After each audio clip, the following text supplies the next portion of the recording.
अस्सलाम वालेकुम dear students. आज एक छोटा सा कॉन्सेप्ट आपके सामने डिस्कस करने जा रहा हूँ मैं, और वो है नॉर्मल प्रॉफिट्स। इस कॉन्सेप्ट का ताल्लुक़ A2 इकोनॉमिक्स से है, और जब हम नॉर्मल प्रॉफिट्स की बात करते हैं तो इसका मतलब ये है कि एक ऐसी सिचुएशन के जहाँ पर firm is producing at an output where its price is equal to its average total cost.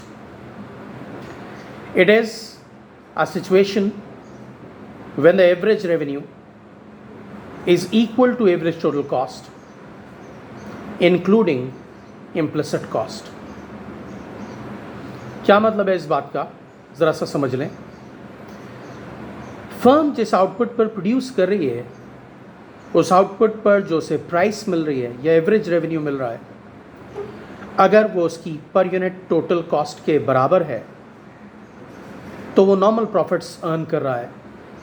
लेकिन ये याद रखें कि यहाँ पर जो पर यूनिट कॉस्ट है वो सिर्फ एक्सप्लिसिट कॉस्ट यानी कि कॉस्ट ऑफ प्रोडक्शन नहीं है, बल्कि हम यहाँ इम्प्लिसिट कॉस्ट की भी बात कर रहे हैं। इम्प्लिसिट कॉस्ट क्या है, ज़रा सा उसको समझना पड़ेगा नॉर्मल प्रॉफिट्स को तरीके से समझने के लिए। Implicit cost is the opportunity cost of diverting a resource from one use to another use. मैं रिपीट कर रहा हूँ, implicit cost is the opportunity cost of diverting a resource from one use to another use. मिसाल के तौर पर कोई farmer है, वो अपनी फील्ड्स पर पहले कल्टीवेशन करता था, अब उसने वहाँ कल्टीवेशन ख़त्म करके वहाँ लेट सपोज एक फ्लोर मिल लगा ली, यानी कि अपने कारोबार को चेंज कर लिया, उस जगह के यूज़ को चेंज कर लिया। तो उस लैंड के यूज़ को चेंज करने पर जो वो अपॉर्चुनिटी कॉस्ट बेयर कर रहा है कि जो रेवेन्यूज़ उसे कल्टीवेशन से मिलते थे और अब नहीं मिल रहे, that is the opportunity cost of diverting that land from cultivation to flour mill. So implicit cost is the opportunity cost of diverting a resource from one use to another use, और जब price बराबर हो average total cost के including implicit cost, that is normal profit और break even level of output. अब यहाँ आके थोड़ा मिसलीडिंग हो जाता है मामला कि मैं उसे प्रॉफिट भी कह रहा हूँ नॉर्मल प्रॉफिट, और मैं उसे ब्रेक इवन भी कह रहा हूँ। माइंड इट के इकोनॉमिस्ट के पॉइंट ऑफ व्यू से अगर कोई फर्म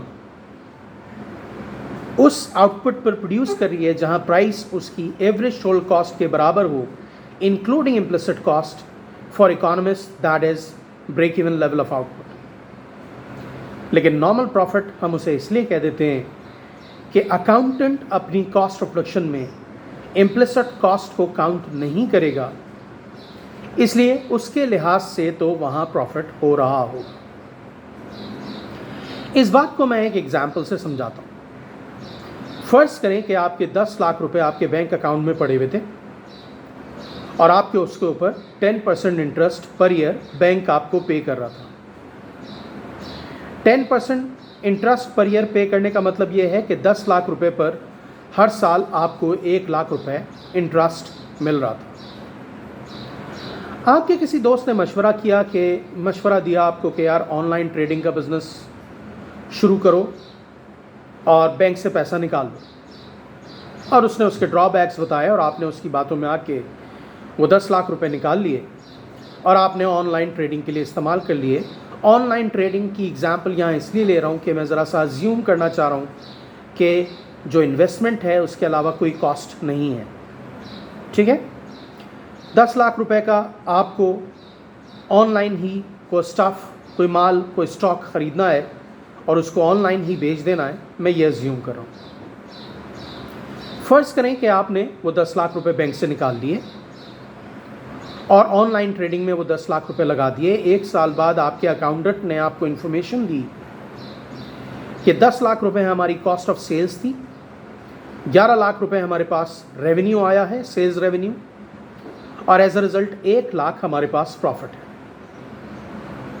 अकाउंटेंट बिल्कुल सही कह रहा है, क्योंकि लगाए थे 10 लाख, रेवेन्यू आया 11 लाख का। ऑब्वियसली इसका मतलब ये है कि 1 लाख का प्रॉफिट हो रहा है। लेकिन बात सारी ये है कि इकोनॉमिस्ट को यहाँ एतराज़ ये है कि ये 1 लाख रुपए तो पहले भी मिल रहा था जब पैसा बैंक में रखा हुआ था। यहाँ पर कोई इकोनॉमिक रिटर्न एक्चुअली नहीं है, क्योंकि 1 लाख रुपए पहले भी मिल रहे थे और 1 लाख रुपए अब भी मिल रहे हैं। तो अकाउंटेंट के इकोनॉमिस्ट के लिहाज से ये सिर्फ break even level of output है, क्योंकि वो 10 लाख कॉस्ट ऑफ सेल्स के अलावा 1 लाख इम्प्लिसिट कॉस्ट यानी अपॉर्चुनिटी कॉस्ट भी कॉस्ट में शामिल करेगा, और उसके लिहाज से कॉस्ट 10 लाख नहीं बल्कि 11 लाख है। और जब 11 लाख ही कॉस्ट है और 11 लाख ही रेवेन्यू, तो that is just the break even level of output. There is no profit at all. लेकिन हम इसको नॉर्मल प्रॉफिट क्यों कह देते हैं? क्योंकि अकाउंटिंग वाइज अगर देखें तो अकाउंटेंट अपनी कैलकुलेशन में इम्प्लिसिट कॉस्ट को काउंट नहीं करेगा, और उसकी कैलकुलेशन के हिसाब से 11 लाख सेल्स रेवेन्यू है और 10 लाख कॉस्ट ऑफ सेल्स है, तो 1 लाख रुपए उससे प्रॉफिट हो रहा है, इसलिए वो उसे प्रॉफिट क्लासिफाई कर रहा है, और इसी सेंस में हम उसे नॉर्मल प्रॉफिट कह देते हैं। जबकि इकोनॉमिक पॉइंट ऑफ व्यू ये है कि हम इम्प्लिसिट कॉस्ट भी कॉस्ट में शामिल करेंगे, और 10 लाख कॉस्ट ऑफ सेल्स थी, 1 लाख इम्प्लिसिट कॉस्ट थी, 11 लाख कॉस्ट थी, 11 लाख ही रेवेन्यू आ रहा है। As a result that is just the break even level of output, there is no profit. तो यहाँ फिर अकाउंटेंट और इकोनॉमिस्ट के स्टांस में फ़र्क है। इकोनॉमिस्ट यहाँ इम्प्लिसिट कॉस्ट को भी काउंट करेगा, जबकि अकाउंटेंट सिर्फ एक्सप्लिसिट कॉस्ट यानी कि फिक्स कॉस्ट और वेरिएबल कॉस्ट को लेके अपनी कैलकुलेशन करेगा। तो normal profit is when a firm is producing at an output where its total revenue is equal to total cost including implicit cost, या फिर its average revenue is equal to average cost including implicit cost। दोनों का sense एक ही है। एक जगह हम total के सेंस में बात कर रहे हैं और एक जगह हम एवरेज के सेंस में बात कर रहे हैं, लेकिन कॉन्सेप्ट दोनों जगह एक ही है कि जब per unit revenue per unit total cost के बराबर हो इंक्लूडिंग इम्प्लिसिट कॉस्ट, या टोटल रेवेन्यू बराबर हो टोटल कॉस्ट के इंक्लूडिंग इम्प्लिसिट कॉस्ट, तो that is just the break even level of output, and it is said it is referred as normal profits.